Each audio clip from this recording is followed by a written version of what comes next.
And I reserve the right to change my mind tomorrow because I know I'm going to learn things. There's new information. I'll make mistakes, and I'll get better. So to me, the idea of humility is really important as we move forward.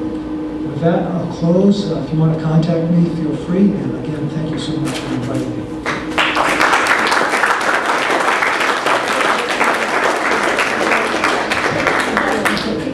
Okay. Questions? We've got time for a few questions. Research, there's been discussion about scale, whether size of car or size of some sort of operation matters in approaching sustainability. Question is whether scale, where does scale fit in this discussion of sustainability? And there's not a one answer. There's actually some interesting life cycle assessment studies that were done on scale and food production. And they found that some of the worst performance was on the small scale. That there, as you scaled up, there were certain efficiencies that started to happen, and there was sort of a sweet spot in there. If you got bigger, there either was no benefit or there was actually some decline.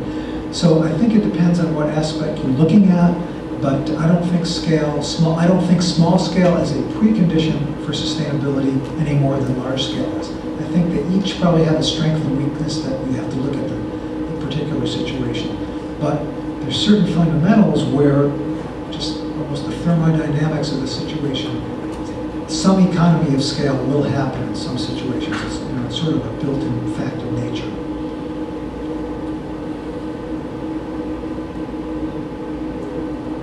Question back there. This may be somewhat related to scale, but as a follow-up on this, I think, as farms become more organic, more sustainable, say reaching 75% of the reliance provisions, typically what happens to yield as people go on? What happens to yield? Question was on yields as people start to make some of these changes. Again, there's not a single answer. There have been several studies done, just taking on the organic to start with, in developed countries, more modern type agricultural systems, when you make the shift to organic.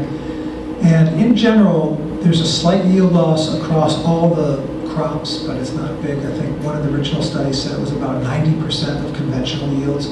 Some crops consistently yielded more than conventional, and others were particularly problematic in organic systems, and you'd see a lot lower yield. There's a huge interaction between the crop and the environment. So for example, in Washington, our apple growers typically get pretty much the same yield, quality, size, in some cases better. So it's not a given that organic apples in Washington mean a lower yield. Organic apples in Michigan and New York and Switzerland means lower yield. Totally different growing environment and totally different outcome. So it is very much linked to the environment. If you take a look at developing countries, and this is where the big O, little O comes in, some places where they've tried to introduce organic farming, not so much for certification, but for good soil management, managing organic matter, composting, these sorts of things, they've seen yields go up 100%, 300%, 500% in many different studies around the developing world.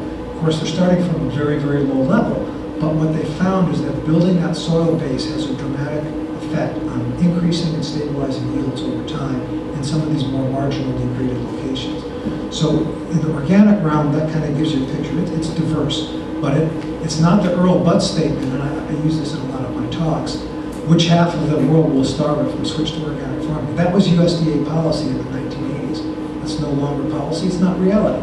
But in certain crops in certain places, yeah, you probably will take a huge yield here. In terms of some of the other kinds of systems, and maybe Fred and others will allude to this, most of those folks aren't making really dramatic changes that are going to lead to huge yield losses. No-till can be a fairly dramatic change, but they've got a pretty wide toolkit to work with, whereas in organic, your toolkit is much more constrained. And so I would say that in a lot of the Food Alliance growers that I've worked with, the yield is really not an issue. It hasn't been a consistent deal breaker, so to speak. But we'll hear from Eric and Fred on that. Fred, do you have a question? We've had 2 winter weeks and a spring week. The levels have dropped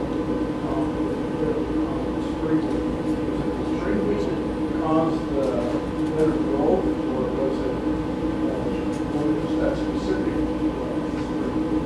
question is about those wheat varieties and the apple replant disease. And whether spring wheat was the winner. I don't know. That's a good Mark Mazzola question. He tested many more than that. And as I recall, there was not a particular pattern. So I don't know what the genetics are. It's kind of an interesting deal. It has to do with the genetics of the wheat and the roots and the carbon compounds that they leak, called root exudates. Every plant leaks out of its roots.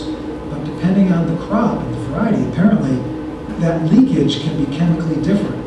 When the chemicals are different, the chemicals are the food to the microbes, you get a different groups of microbes living in it. That's essentially what happened.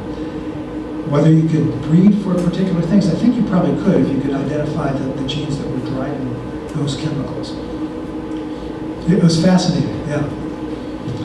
Any other questions? Yes? I'm curious, I'm sure driving in here, you notice there's a lot of wheat. So if you had a few practices that you found that are steps towards sustainable, that you found to be enlightening or on the right direction, I'd be really curious to hear about that. I was shocked by the idea that organic doesn't work for wheat, so certainly organic doesn't, but what are some other steps and other movements in the right direction for wheat? Well, certainly the reduced tillage that's been going on here for 30, 40 years is a step in the right direction. If you can take that to no-till and make that work, the results are dramatic. You'll hear about that. Crop rotation is another big one. I think Eric will touch on that. When we visited the Thorns farm back in the 80s, they had a rotation that included grass, which is pretty unusual. Grass is typically an incredibly good soil-building crop. And there are a few, we did some case studies around the region, and those farms that had that grass in there, we found that the soils did reflect that to some extent. And we ran the soil erosion equation, and over the life of that rotation, they were having less soil erosion. Were they taking an economic hit by growing grass instead of wheat? Eric will tell us. But rotation is a very powerful tool. We're constrained here, and it's one of the ironies. It's one of the best places to grow winter wheat climatically, but it's not a great place to grow a whole lot else because of the winter rainfall, summer drought. You go from Pullman due east into Montana, same latitude, same total rainfall, same soil type. There's 60,000 acres of organic wheat. It's no big deal. What's different? The distribution of the rainfall. Because their rainfall comes differently in time, they can have a more diverse crop rotation. Because they have more diverse rotation, they can grow green manures, they can grow warm and cool season crops, which breaks up the weed cycle. That's the secret. We just really struggle with that here. So that would be another example. If you could start to include cover crops and those kinds of things, that's good. But on these hillsides, that's another constraint that we have to deal with. Soil erosion is just paramount. And so it constrains you from doing things that you might be able to do on other kinds of landscapes. Okay, thank you again.